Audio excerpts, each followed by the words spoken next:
Like the president, I would call to order the Wednesday, April 21st, 2021 meeting of the Landmarks Commission to order. The first thing we will do is the roll call. Ron?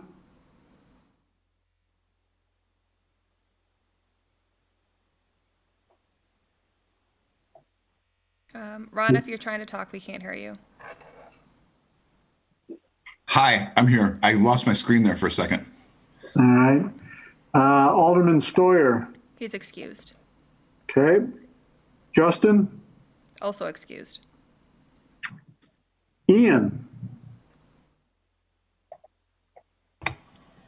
Looks like a not yet. Susan? Here. And David? Present. Okay. Next item would be the approval of the agenda for tonight's meeting. Does anybody have any requested changes or comments on the agenda? No. Hearing none, I would ask for a motion to approve. I'll moved. motion to approve. I'll second it. All in favor signify by saying aye. Aye. Aye. Aye. Any opposed? Motion carries unanimously. Next, from the February 17th, 2021 meeting of the Landmarks Commission. The meeting minutes are in the packet. Does anybody have any corrections or comments on those minutes? Hearing none, I would look for a motion to approve. So moved. I'll second that. Any other discussion? Hearing none, all in favor? Aye. Aye. Any opposed? Motion carries unanimously. On to item E, regular business. The first item is Certificate of Appropriateness 20-07, consideration with possible design review for new windows and doors at 235 North Broadway, Platten Place. Jason, would you like to take us through this? Sure. I think you're all familiar with the building. As a reminder, back in April of 2020, we addressed this COA application, and you see a copy of the response there saying that the Landmarks Commission needs more details about the project. It's now come back. We're talking about it again. Next slide. So I'll be walking you through two views of the building. This is the North Broadway view, and shortly we'll also have the Dausman Street view. And I think the important bit here is number 4 in the, is that a purple box? The existing vertical wood siding to be removed to expose the original transom window opening, and would be replacing all the transom windows with new material. And then number 7 is also new windows in the storefronts. I think those are the main bits here. So if we go to the next slide, you see the architectural drawings. This is again the Broadway facade. Up at the top is the way the building currently appears. Down below is the new view. So again, just to draw your attention to the number 4 items, the transom windows, they would all be exposed and replaced. And all the storefront glass in the number 7s would be replaced. If we go to the next view, this is the Dausman Street view. Again, just to point out the number 4 items, we have a number of transom windows that are currently covered and some that are currently exposed and visible, those being the number 7s here. And again, the plan is to expose and replace all the transom windows and to replace all the storefront windows. So if we go to the next slide, you'll see the architectural detail again. At the top, we have the existing elevation, and at the bottom, the new proposed work covered under the COA. Looking at the top, you see the number 4 items. That's where transom windows are currently covered. When you come down below, they become exposed, and whatever material is there, it gets replaced. And on the right half of the facade, the existing transom window glass gets replaced with some new material. So going forward, I have some photographs that are representative of those that have been shared with us to indicate the material that's present in these locations. Again, with the Broadway facade, going from left to right, left being at the bottom, that storefront, the 235 North Broadway, I think. The photographs presented are somewhat inconclusive as to what the material is in the existing transom windows. I just don't know for sure. If I had to bet, I would bet that it's not glass block, but I could lose that money too. Going over one to the Lucky Dog, or what's now Hatcetra, it seemed fairly conclusive that all the transom windows there are glass, not glass blocks. And then going over to a pair of storefronts, the vacant tenant space, the photograph suggests that there are at least some areas of existing historic glass block in the transoms. I don't know the extent of that. It wasn't immensely clear to me. And I know I'm focusing a lot on the glass block transoms. If I recall correctly from 2020, this was one of the primary areas of concern for the Landmarks Commission, so that's why I'm drawing it to your attention in particular. If we go to the next slide for the Dausman facade, let's start at the top right. I've got a green arrow, I think it's green anyway, to the one storefront that has exposed an existing glass block transom glass. There you see it. If we go to the bottom right in the former Drury Restore area, they're not glass block, they're glass windows with a stained glass border on each of the windows. I couldn't tell you the age. My hunch is that they're not original, but they're not just plain glass. And then going to the bottom left, that other storefront of, I think it was also part of Drury's shop, I really couldn't tell you what that is. It's not clear glass. It has a fuzzy appearance when you look through it. By fuzzy, I mean not lenticular, not other things, but I'm just going to call it fuzzy, as though you're looking through old acrylic, but maybe it's not acrylic. I don't know what it is. It's not glass block. Going one more slide, you'll see, well, in this current slide, and now there were a number of storefronts that were identified with no pictures. Pictures have now been provided. I've mixed it up a little. At the top is the Dausman facade, and at the bottom is the Broadway facade. But really, we're talking about the corner storefronts, the cremation shop, I guess I would call it. And based on the photographs submitted, I don't think it's conclusive what is in the transoms. On the inside of the shops, some drywall work has been done to effectively seal up those transom windows. And on the outside, I didn't get a sense of what is behind that vertical wood paneling. So I don't know if it's glass blocks, if it's glass at all, if it's styrofoam, if it's Banksy artwork. It could be whatever it is. Moving on to the next slide. This information came in today. It seems that there's a revision to what they're proposing to do in the transoms. And to be perfectly honest, I can't speak to this because I don't really know what they're proposing, except to say I think it's the lenticular glass as shown on the right, or the ribbed glass, whatever you like to call it, and then maybe some grid work that accompanies that. It wasn't entirely clear to me. I'm sure the building owner or representative can speak to that. And then moving on to the final slide. You know, the COA request deals with a lot of stuff. Of particular interest, I think, are the transom windows. All I can say is that some of the transoms appear to be historic glass block, some are replacements, and some are still unknown. My recommendation there would be to maintain the historic glass block wherever it exists, and to come up with, you know, perhaps what they're proposing is fine in other areas. That's a recommendation. You may choose to accept that or do as you please, I suppose. That's best of what I know in this case. So, thank you. Okay.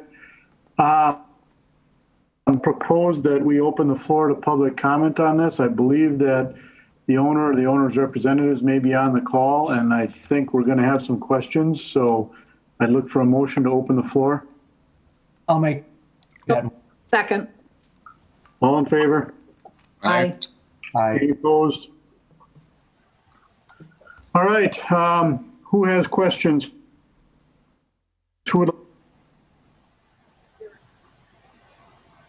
Or maybe I should back up. Is there somebody representing the owner that would like to comment on Jason's preparation or presentation and answer any of the unknowns that we might have? That's just what I was going to ask. I can speak to that. I believe Jason did a great job explaining what we're trying to do. A couple of things that I guess were vague in his presentation are what we're trying to. Could I just interrupt for a sec? Could you identify yourself, please? Chad Reichelt with CR Structures. Okay. Thank you. I believe Skip is also on the call, so if he has anything to add, he can add. But so the proposal that we have that we're trying to do with the transoms is that prism ribbed glass would be the first pane, and within the air gap, we would put the mutton bars and then another glass pane that would be tempered. So it would be an energy efficient glass piece. I don't know if you can share your screen again and go back to that slide.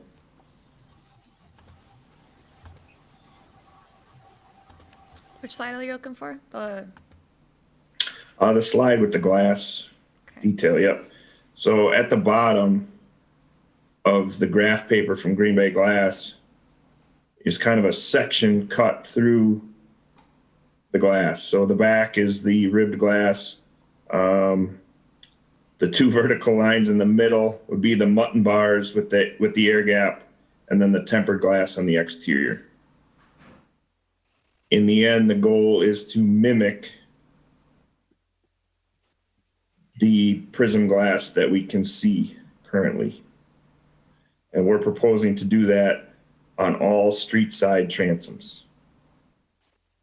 Inside the entry areas, where you can see from the pictures, is just regular plate glass that would remain regular standard plate glass.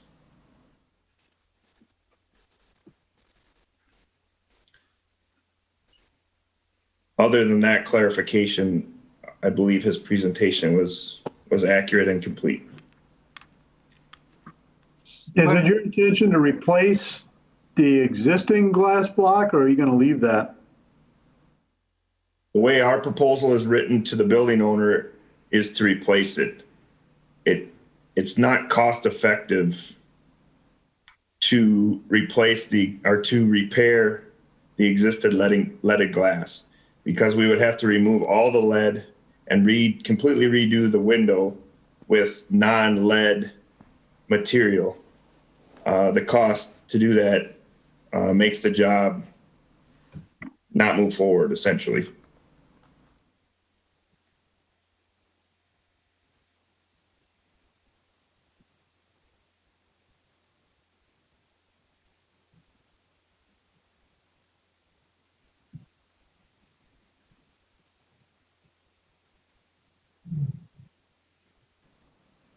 The view in front of us right now on this slide, would that be like from the inside looking out, or would that be a side view of the piece of glass that you're So proposing? the glass itself is from the outside looking at the glass. And Okay. again, it's just a piece of glass that the manufacturer had that they took a picture of to send to us. It's not a true mock-up. Like the mutton bars are not shown in the glass example. Correct. Chad, when you say that the replacement or repair of the existing glass is prohibitively expensive, can you share with us some of the numbers? So back in 2020, we did get a quote per transom or per storefront. So each storefront approximately has 3 individual transoms in it. and they were anywhere from $3,000 to $4,500 per pair.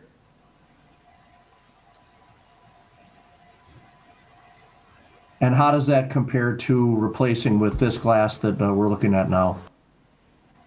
I mean, in total, it would probably add $70,000 to $80,000 to a project that the owner is already spending upwards of almost $300,000 on. But actually, to directly compare options to replace with what you're proposing here, the image that we've got versus repairing the existing, can you compare those directly price-wise? The true repair would be $70,000 to $80,000 more.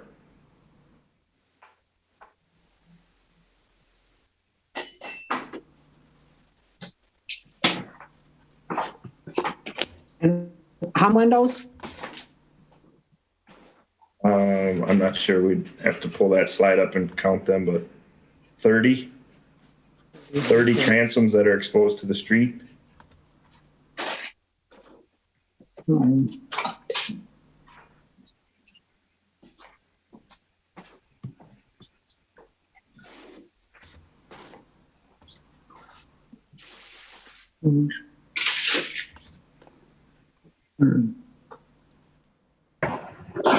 So, Jason, I guess I would throw a question back to you.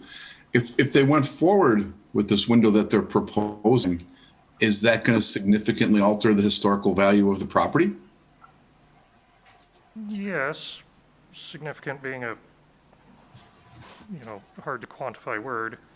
Will it result in the building being, losing its National Register designation? Probably not. But significant, yes. I mean, it's difficult when I don't really know the extent of the remaining glass block windows. And of course, we don't have very good photographs of the building in its as-built condition either. But to totally pivot to a different topic, I suspect that tax credits are not an option here because for a commercial property, you have to spend an amount equal to the depreciated value of the building. And I believe that there is a large tax credit investment in this building within the last, certainly within the last 15 years anyway. So I don't know that there's a good way to defray the costs associated with a proper rehabilitation of any existing glass windows. That having been said, it wasn't entirely clear to me what needs to be done to the existing glass windows to keep them in place. We're talking about reletting. I don't understand if that's required or what's driving that maintenance expense. So. Okay.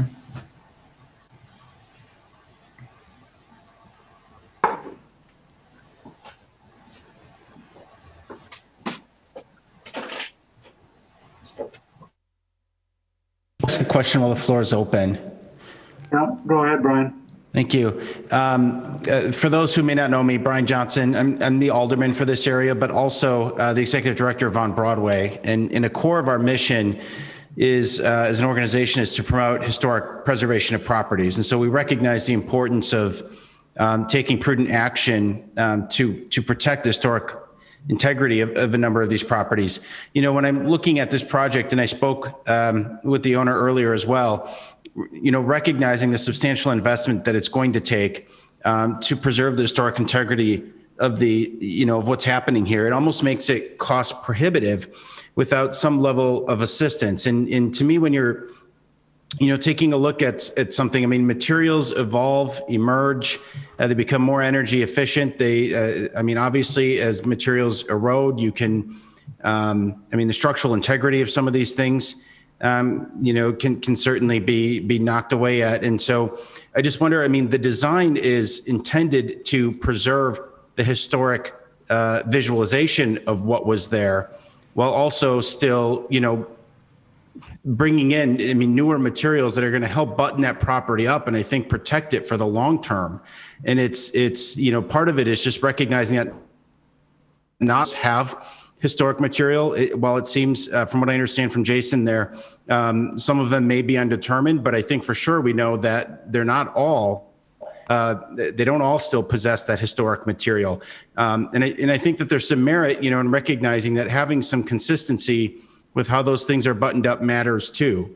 So, I mean, personally, I think I would advocate for, and I appreciate Jason's role in providing the recommendation, but we also have to play, walk a fine line here with recognizing the difference between preserving something that is significantly important versus something that maybe, modification might be in order to protect the long-term interests of the property. It's not like we're painting over an entire brick structure here. This is something that I think when you look at it and the project is as if it were original. And again, have material in there that has the importance. So those are my 2 cents as I understand some of the concerns, financial concerns presented by the property owner, and obviously the delicate balancing act that you have to play as a commission. But I at least just wanted to offer that perspective from an organization, again, who typically fights to have these types of things, but also it's recognizing how you get these investments to be made in the first place as well. And my fear right now is with that cost addition, it might put this project out of reach. Well said.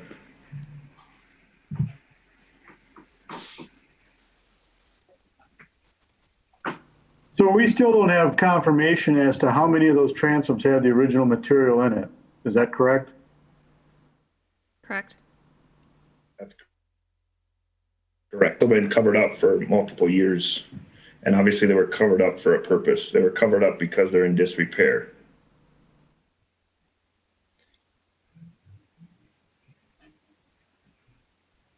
The material that they're covered with is not a historic material. To improve the historic representation of the building with using an energy efficient material. We're going to remove a non-historic element that was added to the building to cover up something that was in disrepair. I guess from my perspective, we don't know the status of the maintenance of any of those that are covered up.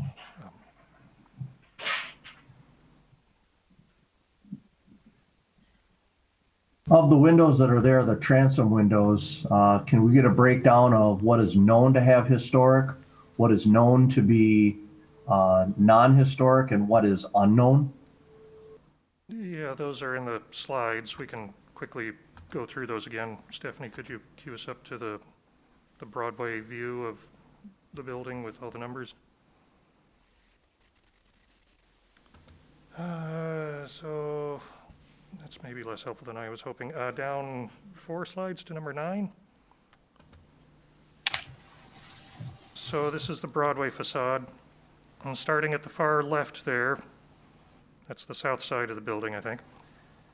I've got photographs that are inconclusive in that first of 5 bays, counting from left to right. In the second bay, I was fairly well satisfied that there's no evidence of glass block remaining. In the third and fourth bays, there was some evidence of glass block in some location. It wasn't clear to me the full extent of that. The photograph there, I believe, is above the door or one of the doors. So when we're talking about transoms, there's the large transoms facing the street, and then there are these little inset transoms above the doors that are inset in the storefronts as well. So in bays 3 and 4, there is some evidence of glass block. I don't know the extent of that glass block. In bay 5, we have totally inconclusive bits. The bit on the right there, the northeast corner of the building. So moving on to the next slide.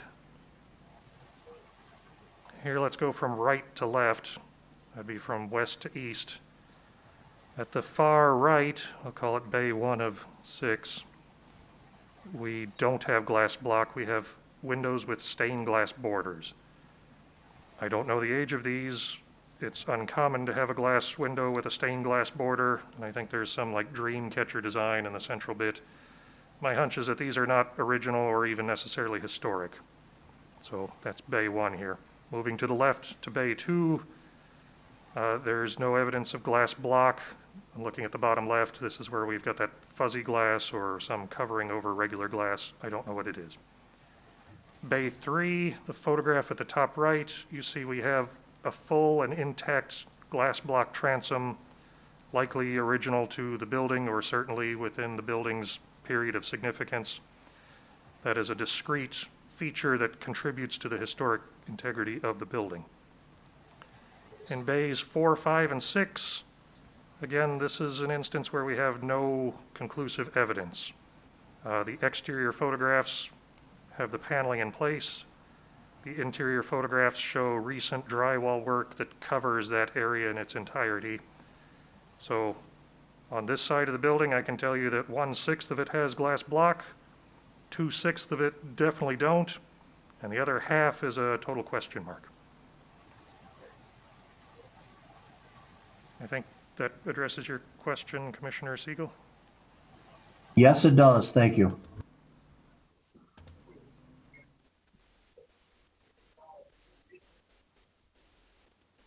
Skip, if you're looking to speak and you're on a cell phone, you can hit *6 to unmute yourself. Skip is the property owner here.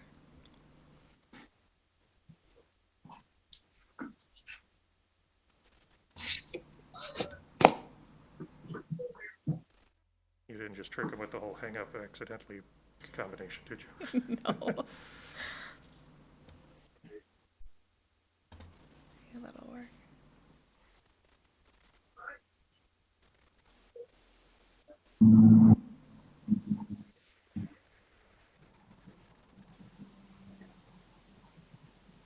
Can you hear me now? There, hello. Oh, thank heavens. Okay, I'm in a rented car in North Carolina, and I'm talking on my cell phone, and that's enough audio obstacles for a lifetime here. Is this my time? Yep, go ahead. Okay, thank you. Thank you to everybody for your time and attention to this project. I wanted to let me just go through what I've some things that I prepared to speak about. I'm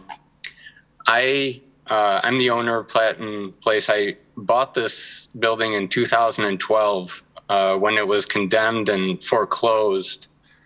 I renovated the building to its current state with city funds, state and federal tax credits,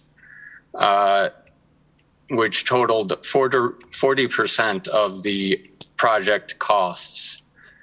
The building is now valued at $1.3 million, and it's taxed at a rate of $1.7 million.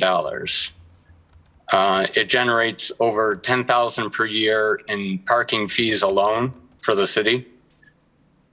The tenancy is at 100% capacity for both the residential units on the second and third floor and the commercial spaces as we sit here today.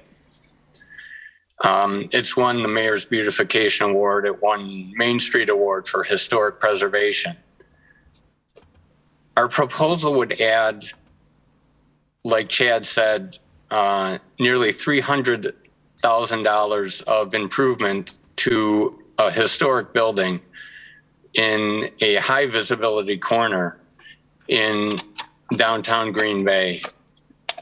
There will be zero city, state, or federal dollars that are available to be used for this project. I will be paying for it entirely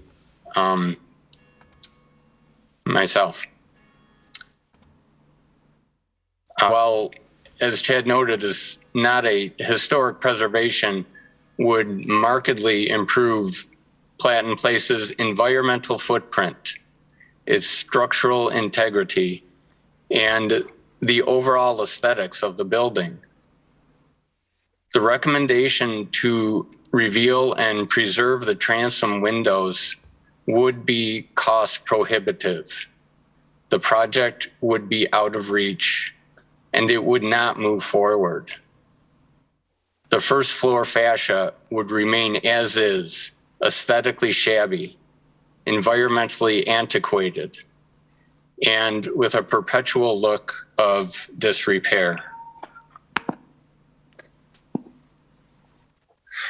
I respectfully submit to the Landmark Commission to reconsider our proposal and accept as is.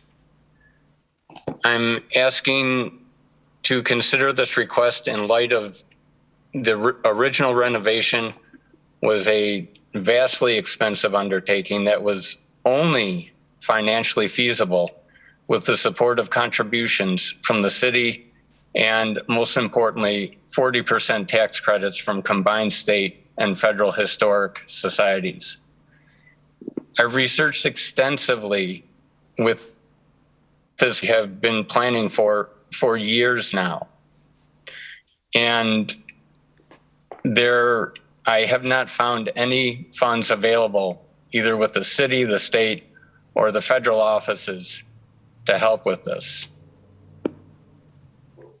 This project as submitted will add nearly $300,000 of improvements to downtown Green Bay with no additional cost to the city. Again, I respectfully request the commission to accept the proposal as submitted. That's all. Thank you.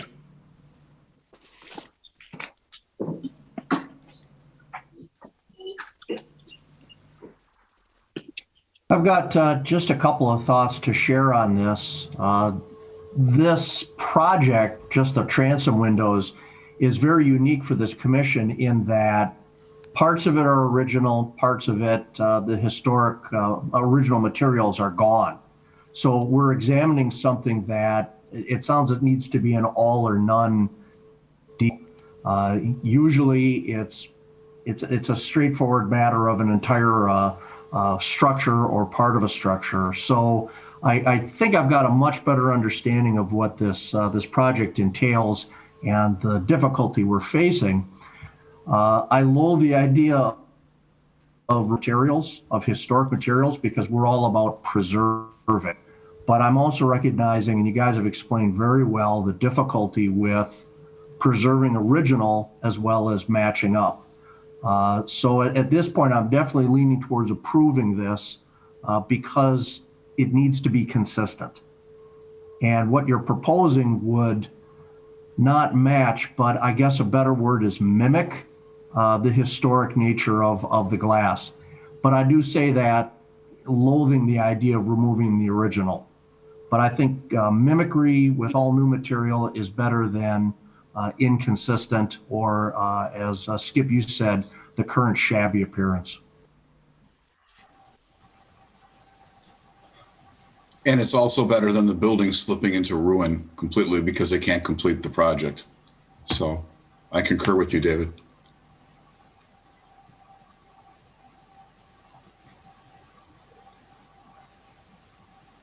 So it If I seems could like just- it's an all or nothing.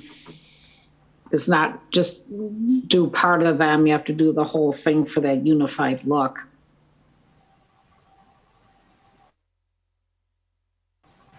And if I might add one more point, commissioners, and Commissioner Dane, you had mentioned this specifically, and I think it was a very pointed question and a good one, and that is, would the property lose its historic designation if this project were to proceed? And recognizing that the answer is no, I think when you think about the intent of the law and when it was originally written, they recognize, right? People recognize that it is near impossible to 100% preserve the historic integrity of these properties, that eventually things change and it becomes very difficult to preserve something. So there is some wiggle room there that at the end of the day, preserving that designation to me is what's most critical. And if this project is allowed to proceed and it doesn't damage that, I think that's a great thing. And if it were to put the property in a position where to lose its designation, I think it would be a very different dialogue right now. So the fact that we're able to keep that is really significant. I'm not disagreeing with anyone here. I just wanted to point out too that those glass transom blocks are reproduced and could be installed in a brand new building today. I don't know the cost. I haven't seen any proposal to that effect. And when we talk about, damaging the significance of the building, yes, this does damage the significance of the building. It will most likely not result in it losing its historic designation. However, the cumulative effects of things that damage the integrity eventually will catch up to it. I don't know at what point that is, but something to bear in mind.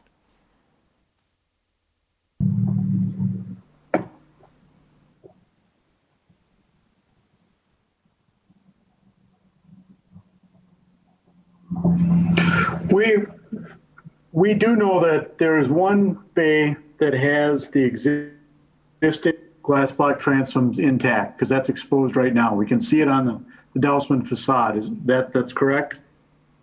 Yes. Yes. And every other bay, it's not known what we're dealing with. We're guessing about the presence of the original materials and also the condition. Well, in a couple of bays, we know for a fact that it's not present. In one bay, we have some evidence of it being there, but I don't know the extent to which it remains.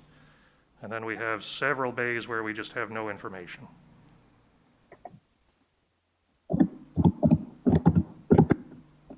So I guess if you're looking to quantify it, I think you're looking at somewhere between, let's see, it was 6 bays on Dausman and 5 bays on Broadway, if I remember correctly. So we know, add them up, that's 11. I know for sure 1 out of 11 has them. They're visible today. So at most, I would think maybe half of them still have it, but that's probably at most and maybe not what I would place my money on if I was betting, so. Well, where I'm going with this is I'll just say an existing bay that's exposed to the street right now and we can see it. I don't understand why we wouldn't maintain at least that bay. The other conditions are sort of known, sort of unknown. But where we do have the historic materials, in my mind, those materials should remain and be repaired. If this was a tax credit project, SHPA would require that the other bays be exposed so that that decision could be made once the condition of what's inside is known. Understood, but it's not. The owner's not utilizing those tax credits or they're no longer available for the property. I guess the question really remains is the solution to replace the transom materials with this mimicking of what was there. Is that's the place where we want to go? Or are we going to revert back to saying, no, we don't want mimicry and mockery of history. We want something that clearly is not trying to replicate that. Could I recommend that we close the floor? I think we're done with public comment. So moved. Thank you. Second. Aye. Any opposed? All right.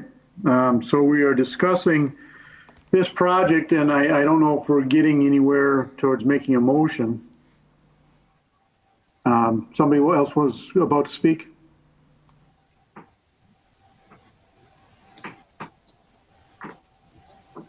I mean, I'm prepared to put forth the motion, to be honest with you. I mean, I personally think that both Skip and Brian Johnson were correct. And I think that we should put forth a motion to allow the plan to go forth as proposed. It would beautify the building and save the building. And the alternative to that could be devastating. And I think that that's what we're really all about, is preserving the structure itself and perhaps not every little tiny detail. So that would be my motion. By the way, Stephanie, number This 4, is the first Is one. there a second to the motion? the one before that.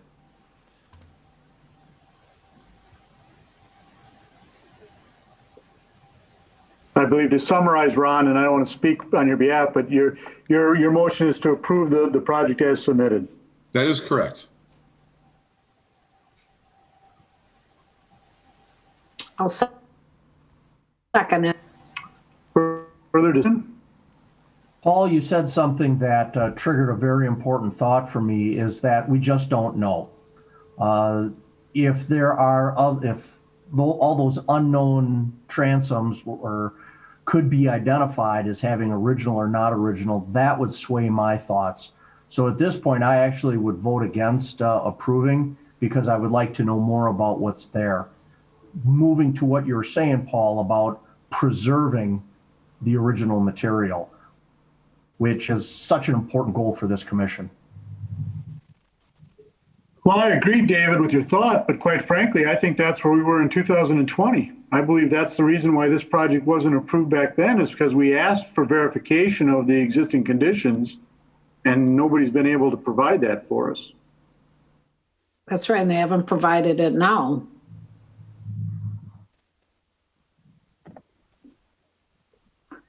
Do we want to ask for verification of the condition of all the transoms?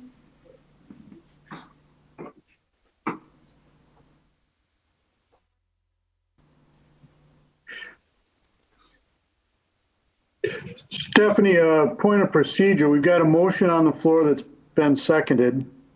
Do we have to take a vote on that motion at this point? You have to take a vote on it before we close this action. So if you want to have more discussion, you can do so. Or if you want to vote on it right away, so someone can put a different motion on the floor, you're able, or Ron can rescind his motion. Can there be a second motion brought forth?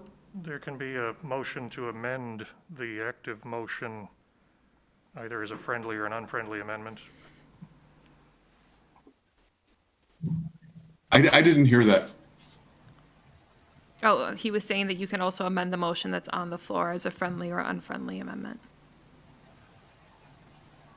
Can I make another comment about the motion that's on the floor now as far as replacing the glass? You know, my concern is if we don't allow this, and I don't want to feel like we're being forced to approve of what they want, but the alternative is he could say, I'm going to leave it the way it is, windows, and that transom material that's up there. Agreed. Yeah, so, you know, kind of, I hate to say, but almost like held hostage to that as the alternative. My first choice is to, of course, have the original material, but if it's so far gone, and again, if the alternative is that he doesn't do anything, meaning the property owner.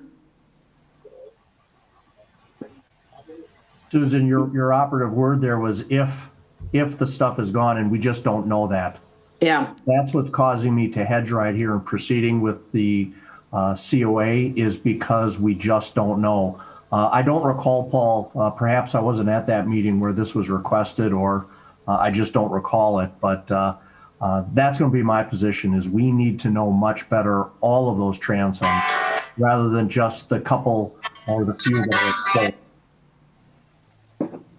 Yeah, perhaps we should amend and request more information on the condition, or to have information on the condition of all the other transoms. If I could offer up, Chair, I mean, if you had that information, would it make a difference? And here's what I mean by that. If you're going to preserve them, you're still only, there's no uniformity, right? You're still only roughly, half of them, right? You're still only preserving half, and you still have the other half then that need replacement with some type of newer material.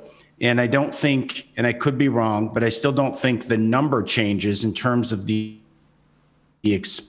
which has been argued by the applicant would be cost prohibitive. So whether those are original or not, that expense is still there.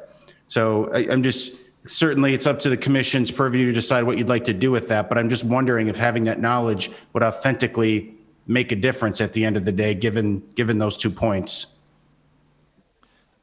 If I could interject, from a integrity perspective, it would be a superior option to maintain, say, the half that are original, and then have another half that are new that don't match precisely that's a preferable outcome than all new. And I guess, not to be that guy, but as a reminder, the ordinance doesn't really give any weight to a economic argument on this. So although an important consideration from a realistic perspective, it's not an argument that necessarily carries the day by any means.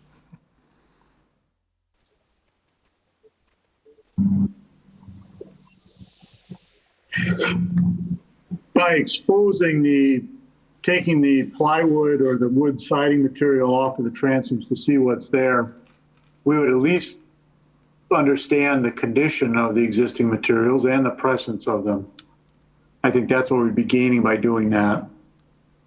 I was headed down a path of suggesting that the one bay on Dausman Street that has the existing materials in should be left intact and restored, and the remainder of the bays could be something different.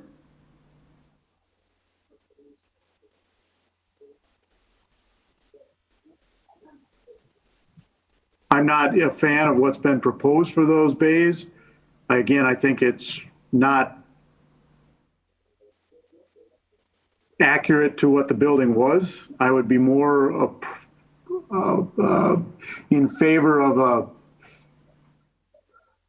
more modern solution that potentially matches the storefront below to differentiate between the historic and the new. And that's kind of where I sit on it. But I have a real hard time with when you've got one bay that actually looks out and throw it in the dumpster. I've got a problem with that.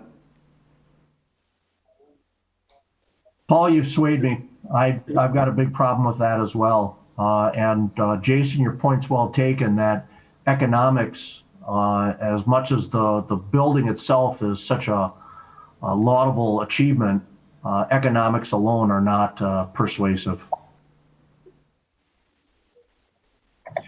If I could interject, I'm sorry that I wasn't able to join the initial part of this conversation, and I'm going to abstain from the voting because I did not hear all of the arguments around it. But in terms of where we're heading on this, I think Paul's proposal, of investigating further, and it may have been covered earlier where I wasn't online, but is there a reason that we haven't been able to identify what's behind that plywood to this point in time? Because I believe that was requested a year ago when we reviewed this. I'm not sure if the plywood actually would need to be removed or if a scope camera could be put in there to see if that material exists. But I think, if indeed half of that building does exist with that original material, then a decision to remove it in its entirety is going to be detrimental to that building. If it's one, I would still advocate for keeping it. And again, maybe the cost of the windows, that would be the replacement of the non-historic ones that are in there, would be a more economical option because it wouldn't need to mimic it. It should be a different element if it's new. It should not be the same.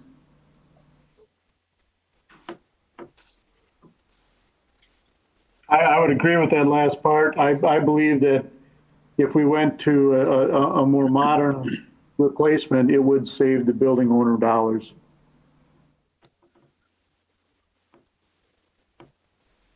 And they should be able to take some of that savings to, or at least the one bay that we know that exists. And the one bay that does exist is in pretty good shape or not?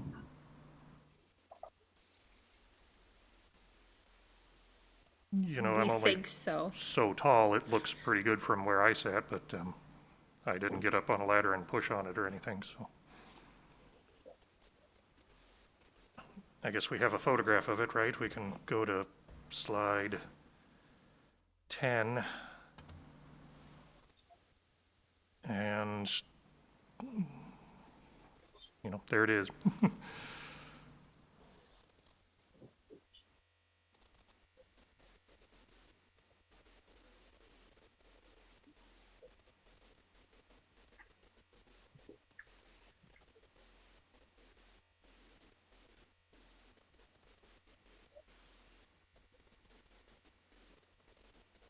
So there is a Okay. motion on the I floor. mean, I mean, I'm willing to withdraw my motion. I hate to see the building just sit there and nothing happen to it too. That's not an alternative that I think we should be proud of either. I mean, but, I mean, I'm willing to withdraw the motion. If somebody else has another motion, go ahead and put it forth.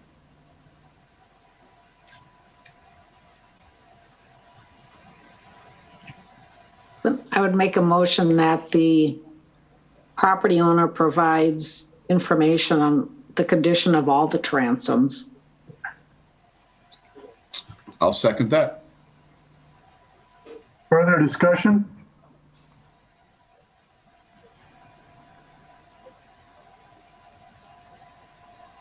I'm sorry, just a point of clarity. Can we move to hold it until all of that information is provided? Susan, is that what you meant with your motion?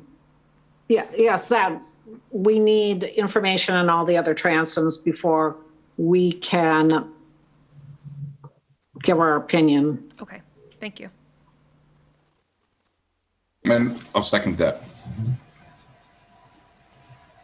Any other discussion? I would call that motion for a vote. All in favor signify by saying aye. Aye. I, Any opposed?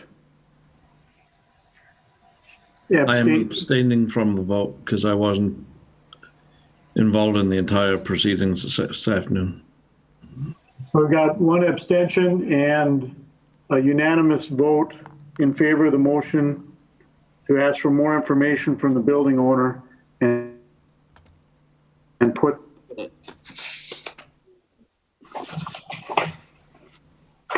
Okay.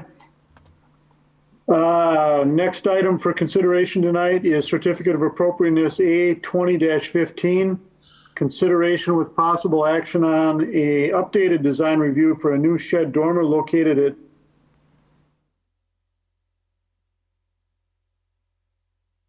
6.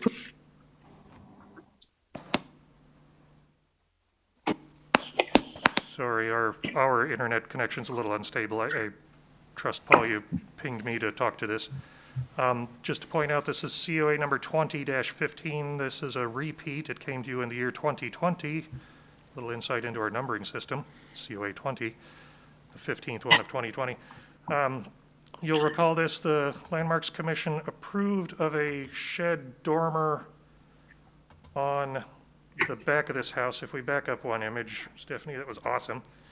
So on the left side here, towards the far left, you see the rear of the house. On the right side with the two cars, that's the opposite side of the house, and you were looking towards the back of the house again. And what the Landmarks Commission did was to approve a shed lean-to dormer on the back side. That would have been the left image, so to speak. That's what we're looking again at on the left here. So those 3 2-over-2 windows that we see, that's that elevated, gull wing, if you will, of the roof line to provide that shed dormer. Then if we look straight on at the back of the house in the right view there, you see the existing roof line on the left, kind of a 45. And on the right, it's got that wing up shed dormer.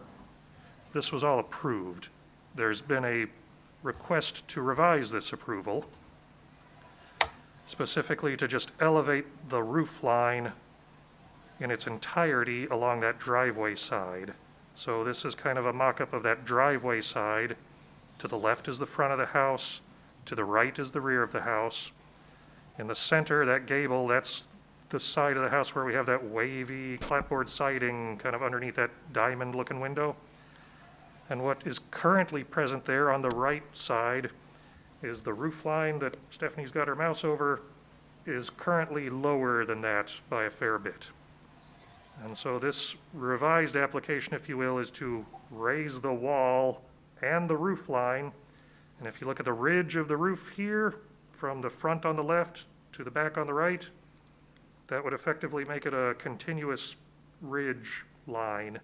Currently, what's in the back, the ridge is also lower, probably by about an equal amount as what the eave is, the overhang is down below. So let's see what's on the next slide. It shows here on the opposite side basically what you had already approved. So that shed-like dormer would remain. If we go to the next slide even, you'll see that it's a hybrid, kind of, sort of. The wall on the far left gets raised, the roof line on the far left gets raised, the ridge at the top gets raised, and the stuff at the right, instead of being a shed-like dormer, apparently, the whole roof line is now made kind of uniform. So this is what was previously approved, and this is what the revised request is for. In my recommendation, I just call you to the very high-level statement from the Secretary of the Interior Standards that exterior alterations shouldn't mess up the materials that characterize the property, and the new work should be differentiated from the old. And in my recommendation, I'm saying to you that this is a bit of a judgment call.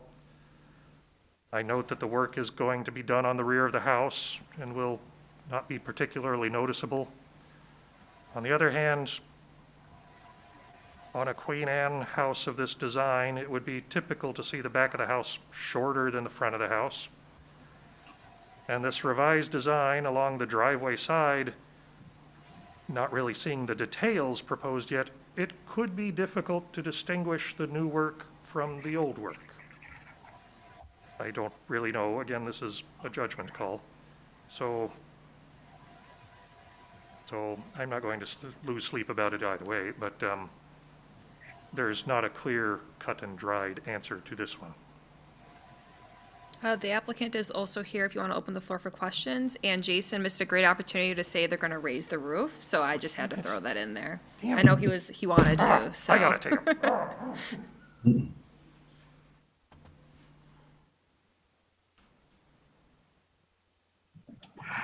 I see it's snowing outside, so there's that too. Do we want a motion to open the floor? I'll motion to open the floor. I'll second it. All in favor? Aye. Aye. Opposed? The floor is open. Questions for the property owner?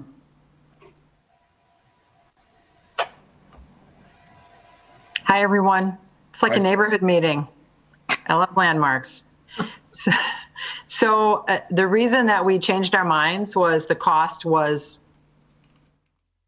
basically the same because of the design to raise the roof higher, which would give us more space in the back. Our thoughts on the differentiation on the side of the house, we have that wavy clapboard, and we would not want to replicate that wavy clapboard. We'd probably want to do the double purple band and then just clapboard it in the center and not do the wavy. So we could continue the design, but it would clearly look different than the rest of the house. Or we could paint it all like a solid color green, for example, instead of the different colors. So there'd be some indication on the back that that higher level was new. I feel like something's got to go back there. I've seen houses that have had that wall and it's just blank. And I think that looks horrible. So I'd like to do something on that side of the house, but. So looking on the images here, the photo on the right shows what we're talking about. You see the wavy bands and this belt course. That roof line in the back would be elevated to meet up with the bottom of the roof line of this gable end. So where that belt course is, I think the homeowner is proposing to have a belt course in line with that on the new wall surface, but of a different texture, if you will, like just flat clapboards within the belt course. That would set it apart visually to some degree, but again, judgment call.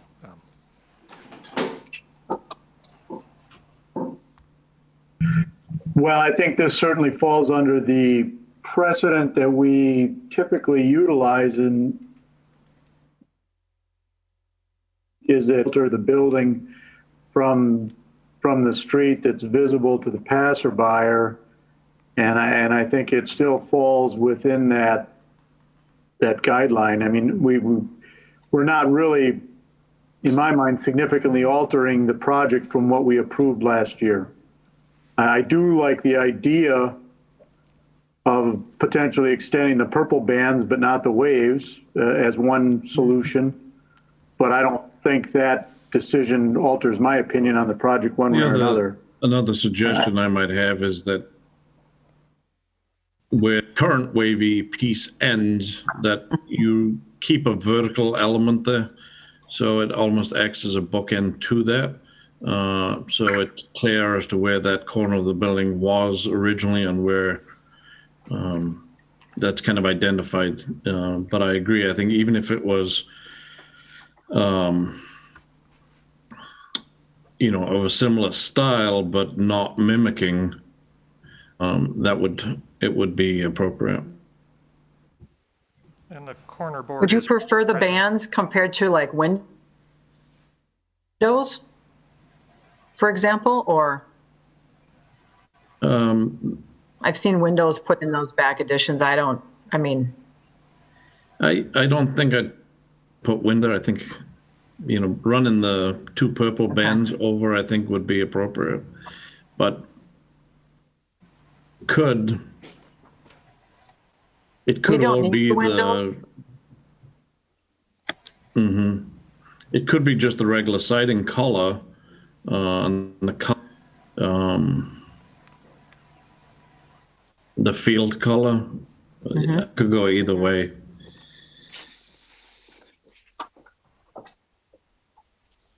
Just kind of as it does on the front of the house there, where it terminates on the corner and then goes to a regular siding. I mean, there's precedent for it within the building itself, but keep that corner. I think that somehow that needs to be identified. well, there's no, there's no corner there now. It's just, are you thinking you'd run a band In the second, down the side of the house? Because it's in the second story, there's still It's all a corner flat. board. There's no corner where the roof's going to come up. Are you talking about the top part or? Right where the cursor is. Okay. Yep. So I think, You'd keep that purple band, in other words, the corner piece? yep.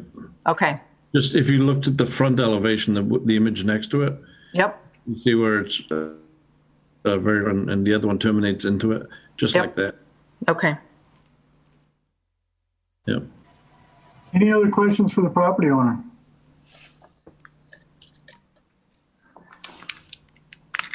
None. I would make a motion to close the floor. Second that motion. All in favor? Aye. Any opposed? So any other further discussion on the commission's behalf?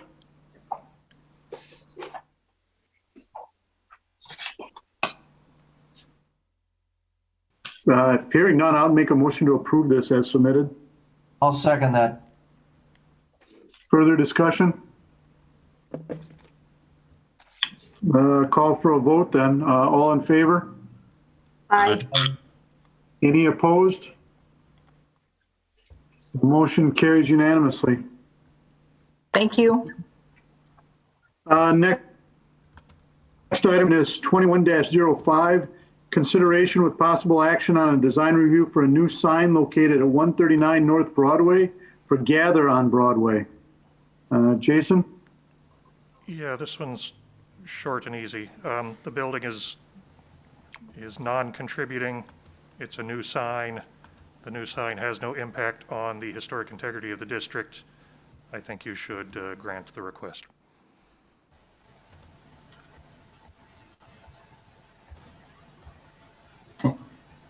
I'll make a motion to approve. Second that. Any further discussion? I'll just say I thought the signage looked nice. Yep. Agreed. Yeah. All right, call for a vote. All in favor signify by saying aye. Aye. Aye. Any opposed? Motion carries unanimously. Thank you. Last item under regular business, certificate of appropriateness 21-06, consideration with possible action on a design review for a new garage located at 704 South Jackson Street. Jason, take us through this one. It's me again. 704 South Jackson Street, built 1906. It's a contributing property in the Astor District. Before we get into it, this one's hard, so it's not going to go too fast. Here's a map of it. What I'm about to show you is some Sanborn maps, and you'll have to come to your own conclusions here, but I'll walk you through where I think it is. So the move-in date for this house was November of 1906. It was Thanksgiving. The first Sanborn map available is dated 1907. I don't know precisely in 1907 when it was published, and I don't know when the people were walking around drawing stuff. If they were doing that throughout 1906, I presume they were.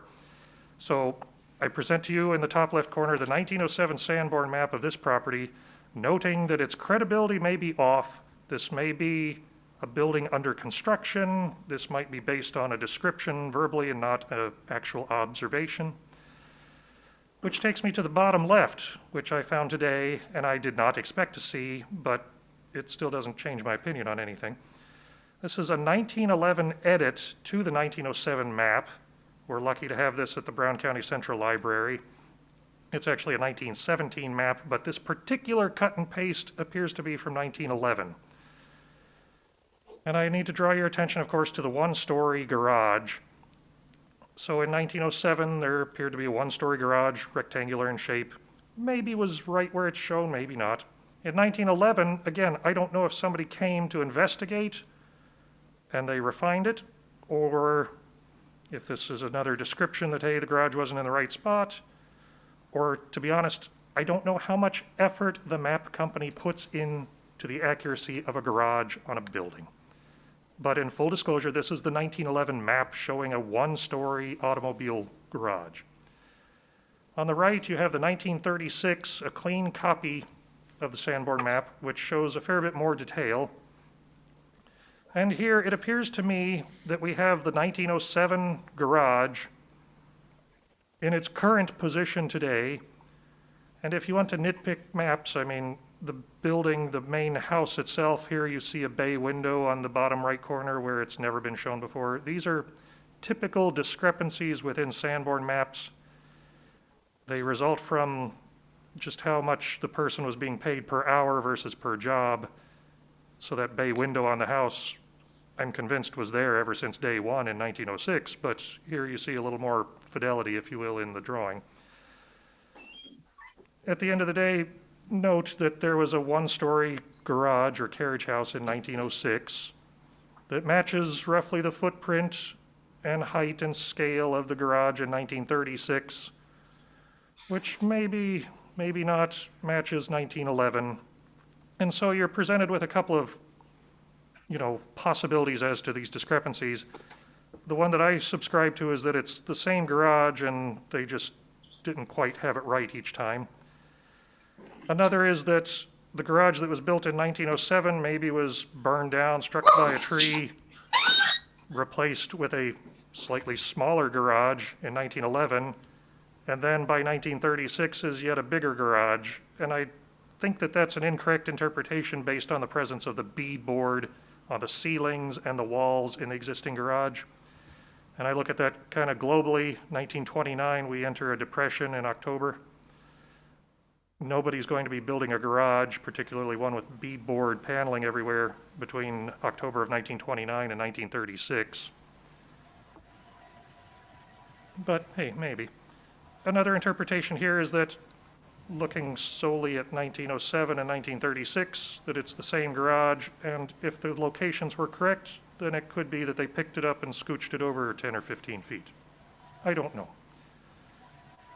I could tell you that my hunch, based on looking at photographs of the garage, is that the garage is original to the house, 1906, and that here the map makers just kind of fudged it every year. Even so, if that's immaterial, drawing your attention to the 1936 map, you see that the porte cochere has been added to the house, and you see a one-story garage of a particular scale and height sitting where a one-story garage of a particular scale and height sit today. and that's within the period of historic significance for the property. So we can go through these other slides. The current garage has a number of issues. I note a cracked foundation, cracks in the floor.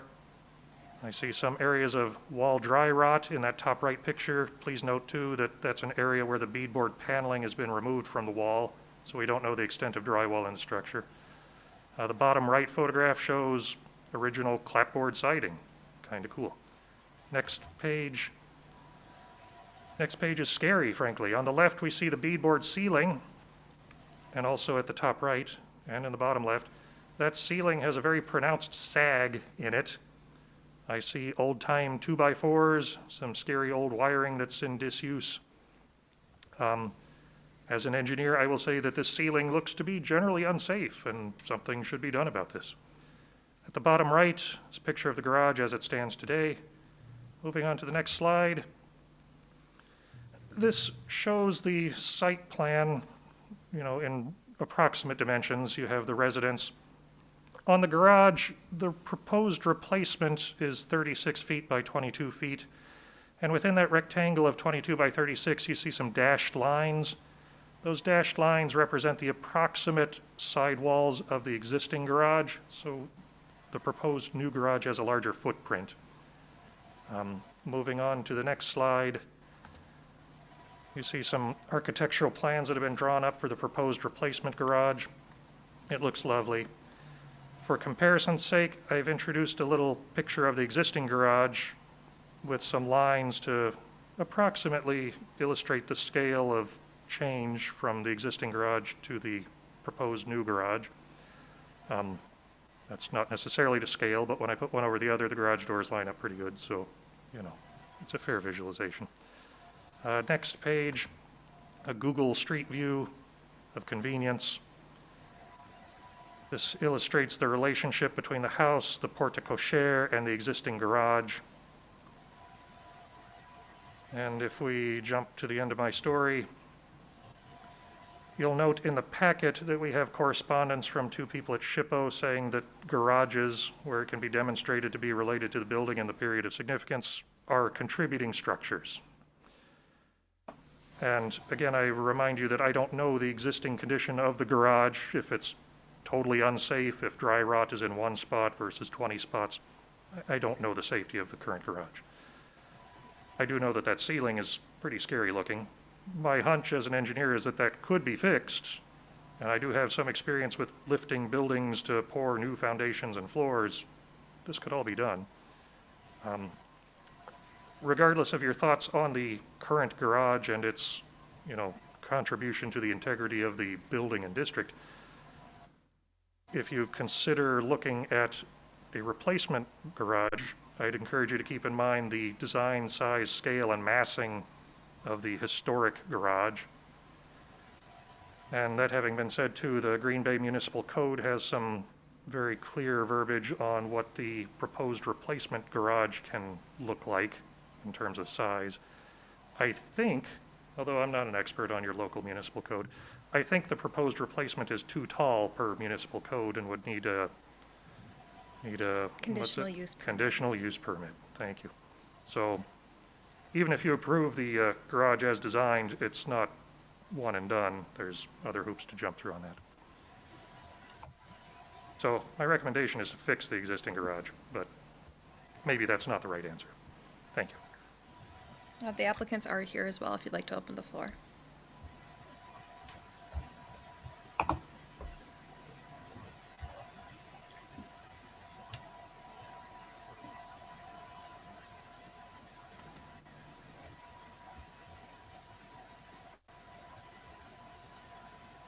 Paul, you're muted. Like I said, Buffalo. Do we need a motion to open the floor? Or Yeah, I tried to do that while I was on mute, but I think, Ian, you did that? I did. I'll second that. All in favor of opening the floor? Aye. Any opposed? Okay. Questions for the homeowner? The most significant question that Jason raised is about repairing. I would very much like to hear what assessment has been done in terms of repairing the structure. Other than self-assessment, none. I'd actually inquired whether an inspection was necessary prior to submitting this this request, and I was told no. So I did not do a formal inspection. To assess the repairability of the structure, I can tell you from my own opinion, the amount of of deterioration is not even fairly represented in the pictures that you saw today. And is extensive and really touches all aspects of the garage. Were there additional materials that weren't presented today on the condition of the garage? No, there were not. Okay. I just wanted to make sure it wasn't being misrepresented. No. That was, from what was submitted, that is a fair representation. Yeah. Okay, thank you. I would like to throw in something real quick. As the president of the neighborhood association, I got a call from the Lenses, and I went down and I toured the property, and I can verify that what he is saying, that the dry rot and so forth is much more extensive than it shows in those photographs. If you look at the basically above all that ceiling stuff that's sagged there, it's basically all dry rot. If a tree branch fell on it, it would collapse. I mean, it would be gone. Another element is that it's not on the original foundation. The original foundation was actually added to and brought forward a little bit, and that structure was lengthened outward, probably to fit cars at some point because back as we think it was changed at some point so that a car could actually fit in there. What was I going to say? Also, those doors are not original as well, and there's other things to it that have happened along the way, as far as the plastering, as far as the wood on the inside, as far as that lath on the inside. That lath is in really, really bad shape as well, and sagging in more than just the ceiling. There's big spots where it's gone, where cars have run into it over the years. It's kind of a mess. It looks nice from the outside because the house is so beautiful and they've kept the outside looking well. But I'd like to throw that part in there for you guys. Yeah, thank you, Ron. We did get it repainted when we did have the house painted back in 2015. So yeah, aesthetically from the outside, it does appear nice, and certainly the colors blend in with the house. But you are right; it was the footprint of the garage was increased at one point, several feet towards Cash Street or towards the north, and several feet towards the west, and towards the interior property line there. And certainly the structure in those particular points where it was expanded is not uniform, and it is not anywhere near plumb or square in those particular places.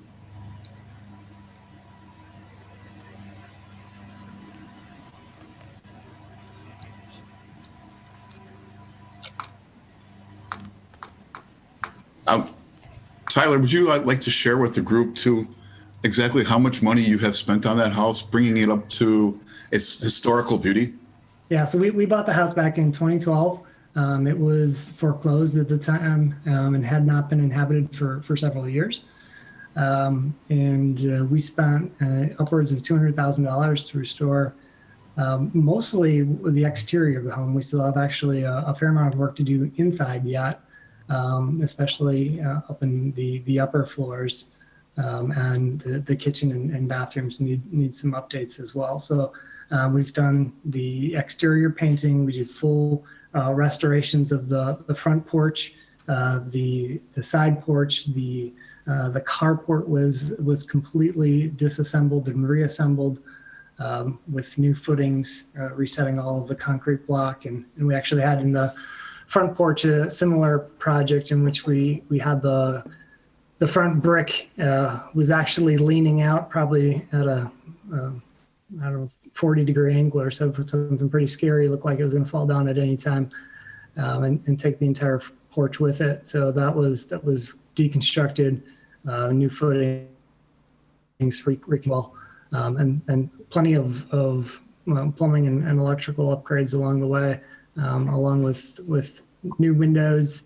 At one point, when we moved in or when we bought the house, there were windows that did not even have panes of glass in it. It's much different now than it was 9 years ago when we bought it.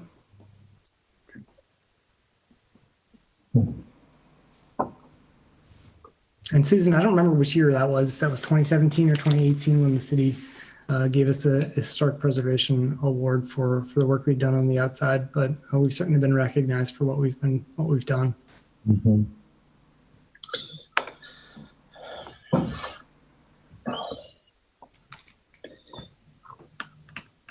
If there aren't any questions, I've got a couple of comments. I mean, so the project itself, was conceived last year when I was in the garage and actually shut the garage door while I was inside of it and could see the ceiling actually continue to sag under the weight, open the garage.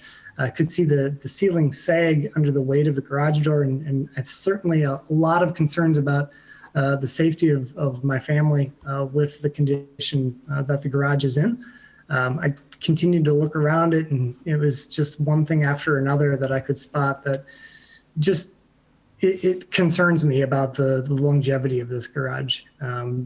Jason certainly pointed out that perhaps there's an opportunity. You'd have to lift it up. I'm not sure that the structure of the garage being lifted up, even with the ceiling removed and the hip roof being supported from the inside. Is not in good condition, the structure of it. So I'm not sure how it would survive that sort of movement in order to do the foundation work that needs to be done prior to doing any other restoration work on it. We've certainly we respect and enjoy the character of the historic nature of our home, and really that we've looked to create in this new design, a design that's complementary to our home. We are not trying to replicate what's there. I know that's perhaps a bit ticker, but we're trying to replicate really the home. So if you look at the style of the garage, and I don't know if we quite got that on a picture of the house itself. I'm not sure that was there. I don't know if that quite captured that. But that was our intention, is to mimic the styling of the windows. We are looking to reuse materials. So all of the siding would be salvaged as much as possible, and we reused on certainly the front and the sides of the structure as much as possible. We would add into the ends the cedar shakes with the same exact styling that's on the house. Can I share and bring a picture of it? I'd like to Sure. What I'm talking about. I think that's all right.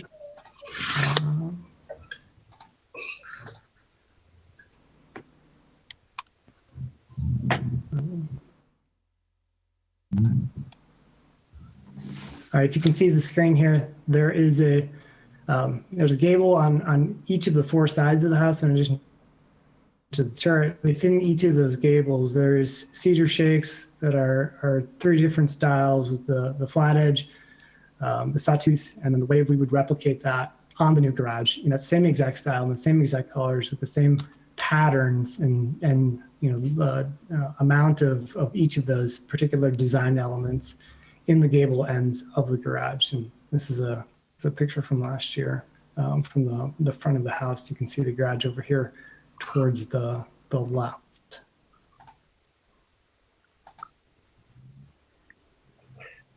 Not sure how I stopped sharing here, sorry. There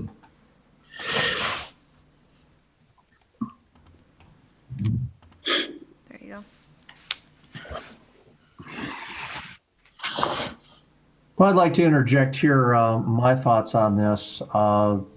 Everyone has painted a very ominous picture about the condition of this garage. It's very clear. And I certainly understand that. But Tyler, you said a very operative word a couple of times, unsure. And what I'd like to see is a confident determination whether or not this can be repaired. If it can't be repaired or if it's absurdly expensive, I would approve dropping it. But until then, I'm not going to approve moving forward until there's a real about repairability of that garage. I did drive by there. I want to commend you on your house. The pictures don't do it justice. It's phenomenal, very inspiring. And so I really am very impressed with what you've done there. So in the context of that, I just want to wait until we can get a solid go, no-go answer on repairability.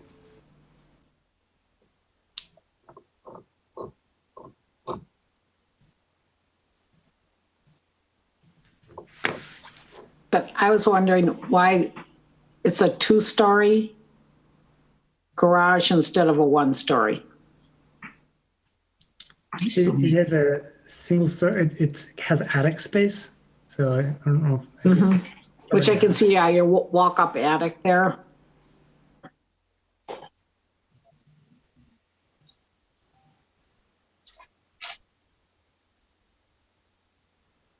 So you're going with a 2-story, so you had more storage room? Yes. That's the reason. Okay, because I was wondering why you were going with a Anyone who lives in 2-story an garage instead of a 1. We've got anyone who lives in an old house knows 2 things about old houses, right? One, we have incredibly small closets. My wife and I share a closet that's 3 by 6. So you want to talk about an uncomfortable circumstance. The other is that basements leak. So there's not a lot of things that you can store on the floor when you're constantly worried about water in the springtime like now. So yeah, that was the intention of making that a larger space, is so we could actually have some usable storage space in the home, accessible to the home.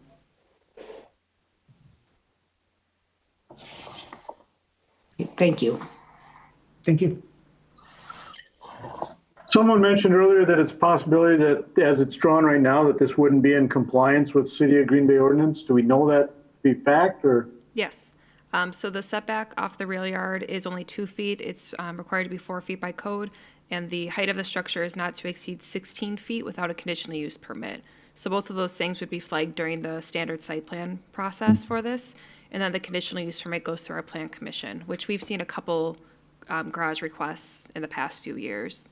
So they're not unfamiliar with that, but it would need to get some additional approvals even with our approval. It seems to me that the amount of space between the top of the garage doors in the proposed solution and the amount of space between the current garage doors and the eave line is significantly different. And certainly I understand the building, the home itself has a real presence and is, you know, a substantial home. But I think it would only help if that were reduced. I think one, it would bring your overall height down. And I think the proportion of it would be maybe more in keeping with the original garage to home ratio. So, I mean, Does the original garage have a hip roof on it? It does. yeah. So from the left side of the garage, you're not looking at a gable end, you're looking at a roof line, just like the driveway side. That is correct. Yes, hip roof from both ends. Mhm.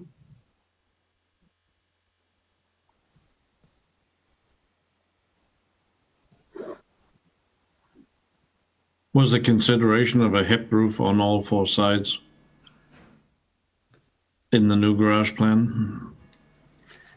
I certainly considered it as an option, but I was also looking for a potential solution around storage space as well. So Yeah. hip roof does not offer anything but the very center of the space for storage. Right.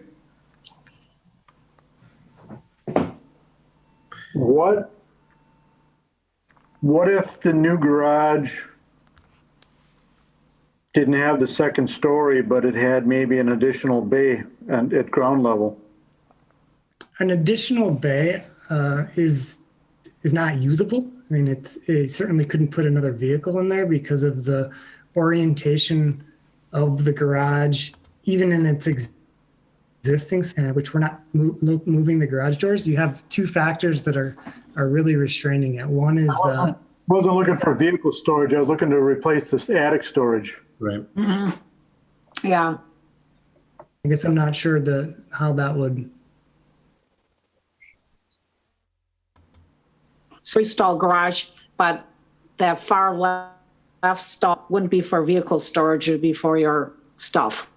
Yeah, so I can't move the garage doors from the center orientation of the garage. They need to stay there because otherwise you cannot get a vehicle in or out of the garage.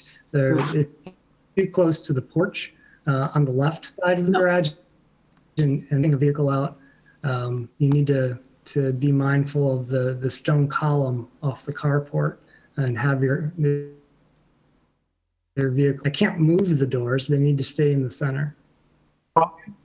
No, I think what we're looking at is just having that drawing that you have with the two stalls, but then adding a third stall on the left end that would look like, it'd have an overhead door. It would look like a garage stall, but you wouldn't actually park vehicles in there. You put your stuff in there. Then move the entire footprint of it and the way that the plan that's drawn here, move it down on the page. Is that what you're suggesting?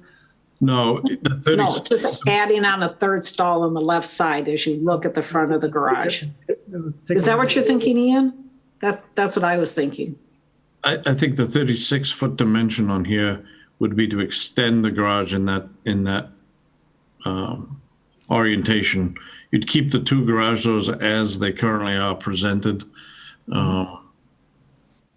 So you'd have your access that you need, but you'd end up with a single-story garage with a storage space at grade, as opposed to a two-stall garage with storage space above. That currently isn't in compliance with city ordinance anyways. Right. And by elimination of the stair, you'd gain storage space on that side of the garage as well. Mm-hmm. True. It's just a thought that would maybe get you in compliance with the ordinance. It would certainly save you some money.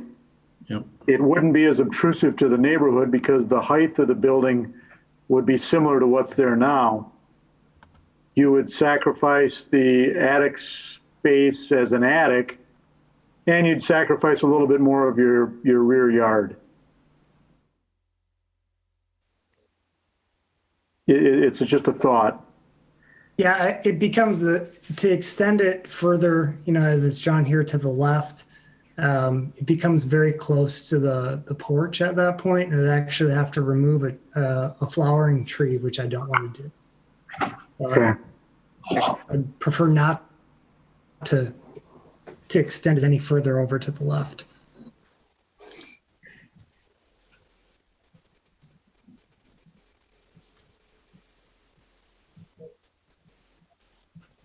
This is a tough one. If we look back at that 300 or 400 block of Poorly Air, that monster garage that we approved over there, I mean, that's the same style house, that big red place. And they had a case as well. And in that particular case, we approved a bigger garage, which is as big as many of the houses in the block. So I don't think it wouldn't be asking us to do something that we haven't done before. I think that obviously they should check in with the compliance from the city to see if they can get the permits that they need. My memory is that project was approved after the fact. Yeah, we didn't really is that approve that. That was like a fait accompli where it was done before you knew about it. Oh, okay. Now, that wasn't a corner lot, was it? No. Where you would see that from the other street?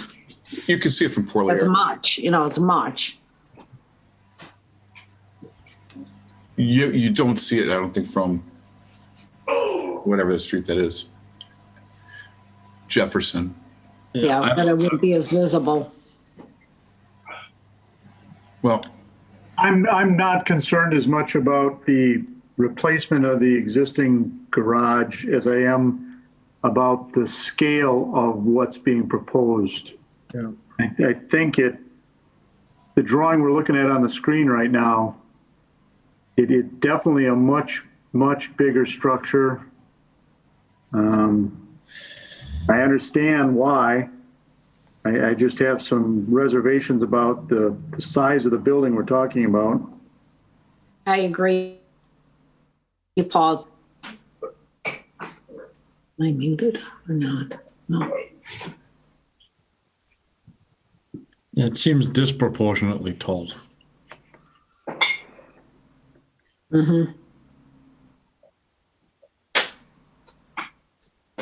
My opinion was that, with a house that's, over 35 feet tall, it wouldn't look out of place to have a garage that was the height that's proposed here.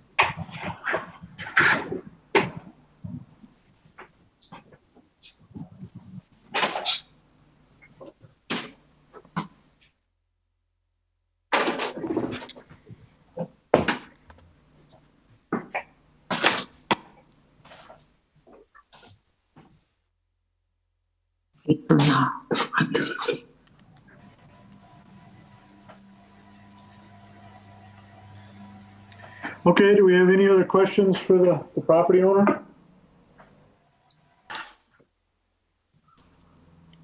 It's a motion to close the floor, if there's no other questions. I'll second. Oh, All in favor? aye. Any opposed? All right, lots of discussion. Fabulous property. I think, David, you had started off with really questioning the overall need for replacement.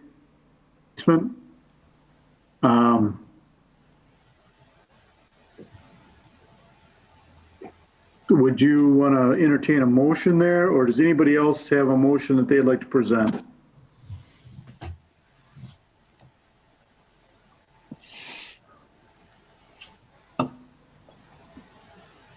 well, I mean, I guess if I were to make a motion, I would motion well, maybe learn a little bit more about the actual fate of the status of the building itself. But my motion would be to let them go forward with this project. It replicates their house. It would be a charm to the neighborhood. It wouldn't be done cheaply. Just look at the place. I mean, when it was done, it's not disproportionate to the size of the house. The house itself is a monster, and it's beautiful.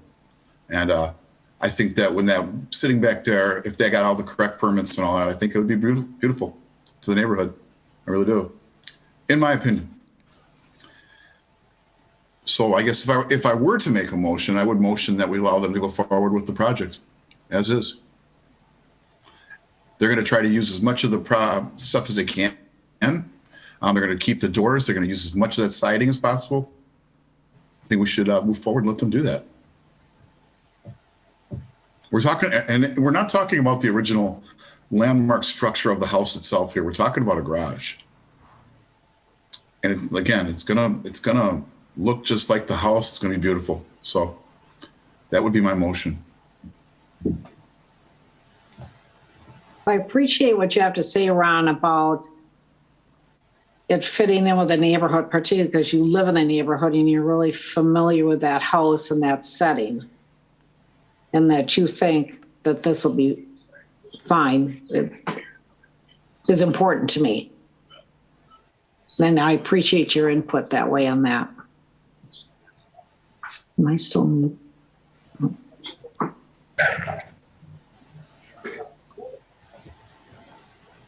Does anybody want a second Ron's motion?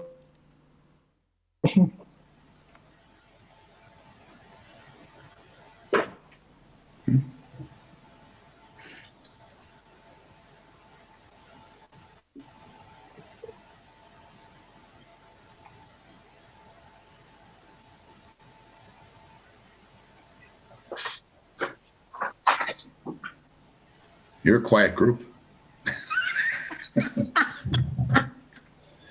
So if we're not advancing Ron's motion, where are we going next? Are we looking for addition as to? I will make a motion to that effect. Paul will make a motion that the homeowner provide a assessment about repair first. And how about also perhaps plans for a one-story garage? Yes, I'll be happy to amend that it, in addition to assessing suitability of repair, also submit plans that more match the existing structure. And or would be in compliance with city ordinance? That's a good addition by me. Yeah, yeah. I'll second that. Further discussion? I didn't jump in before, but I absolutely share the opinion that this, what's proposed with two-story is disproportionate. I think it would have a significant impact because it's visible from two directions. I did drive by there and got in the way of the construction crews. So I had a flagman who was unimpressed with me. But I definitely see the proposed structure being out of place with that second story. I would kind of add to that, David, that I'm not necessarily even opposed to the second story if it's maybe a little bit more reasonable in its overall height. Yeah. I think this is a large home, very tall, very prominent on the corner. And so I don't think the second story garage would be out of place if that's where we end up. But I think as it's drawn right now, it seems a little excessive and the proportions could be lowered a little bit and still gain the attic space that the, and so I think, and then it would be in compliance with city ordinance and would save a lot of hassle on the backside if indeed this would be approved. I concur, Paul.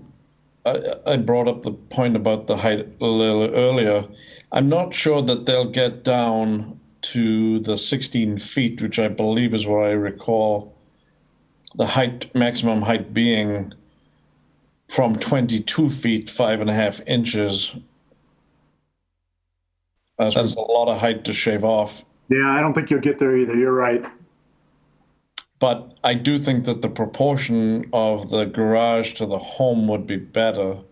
We don't have a diagram of the profile of the garage relative to the profile of the house. So it's difficult to say. And I've gone back and forth and scrolled through the drawings and the photographs several times here to try to get a better handle on exactly how large it is, and I haven't driven by, but I will on my way home from this meeting.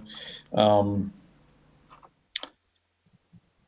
agree. I don't think the second story is necessarily a game changer, but I do think that the height is challenging.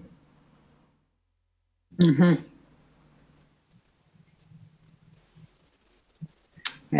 Stephanie, can you recapture what the motion is then that we have on the floor right now? Sure. It's to hold for a more qualified report of if repairs can be made versus the replacement of the existing garage. And then to also submit something that complies with city code that may be one story. But I think you may be adjusting that to say more height appropriate.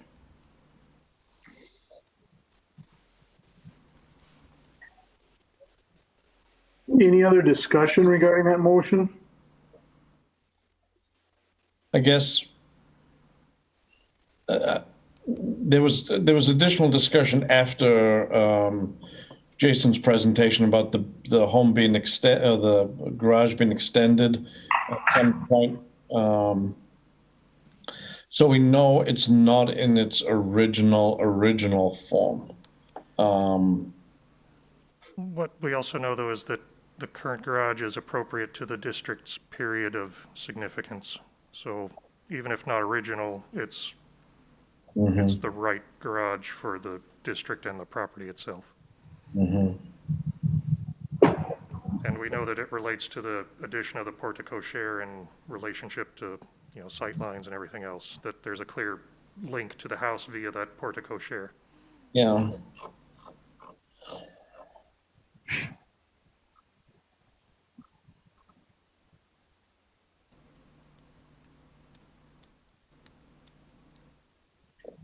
So yes, as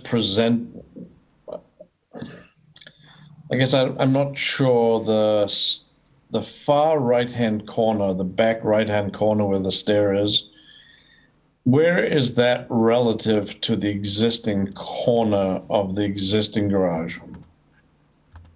Hold, please.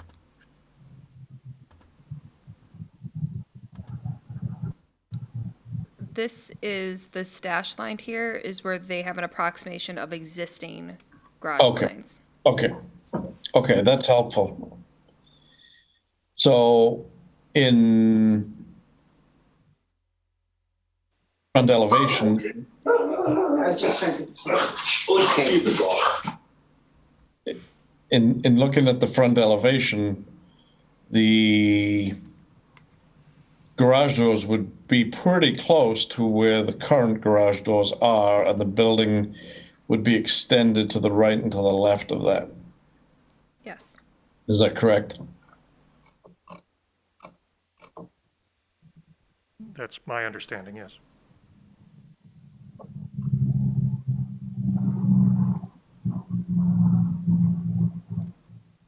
I think that is an important piece as we look, as you're walking by, looking down the street or looking at the garage from the street, yep, that you would see something very similar to what's there. In terms of the location of the doors, the height is a little concerning to me and continues to concern me. But I think the fact that you would preserve the look that we're looking at right now, as far as the relationship of the doors with the porte-cochere, yeah, driveway, I think that's, you're going back in the same spot that it moved around from 1907 to 19 whatever. I think the intent is there. yeah. So we have a motion on the floor right now. Is there any other discussion? Do we want to vote? Can you repeat the motion again? I'm sorry. There's been so much discussion. Guys, no, I'm just kidding.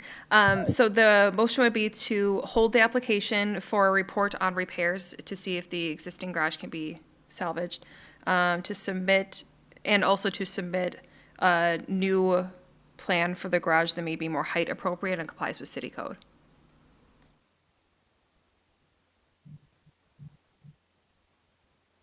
Well, it's not my motion, but I would recommend we strike what I had suggested about comply with city code. That's not the purview of this commission. But I think the height appropriate is really what I was trying to get across. David, I think it was your motion. You're correct, and I concur with that. Entirely comfortable striking the issue. That is somebody else's concern, not ours.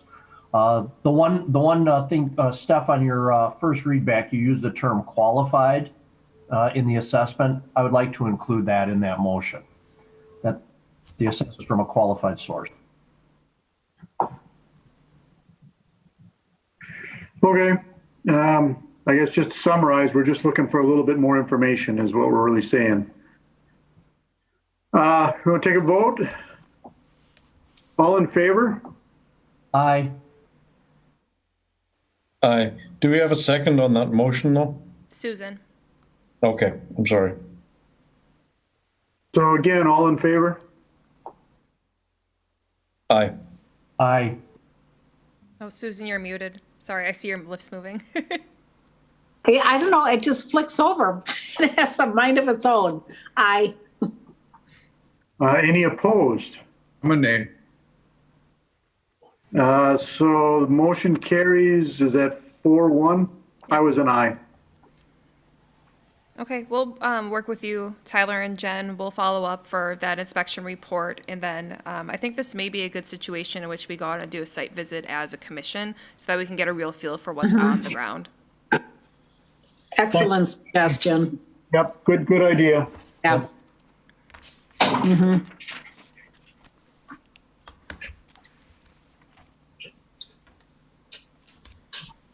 Okay, next item would be informational, staff level certificates, applications, raise and repair orders. Yeah, there's nothing. I think there was one COA, right? I don't remember. God, it's meetings for my brain. There was one COA Oh, application for a greenhouse. So that's going to be temporary in nature. It could be a permanent structure. They're not really sure yet, but they're buying it as a temporary structure. So really no impact to the integrity of the property.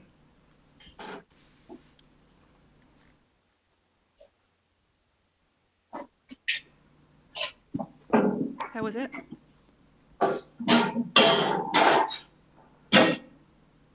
No raise repairs, right? No, Paul, you're muted. No other staff updates?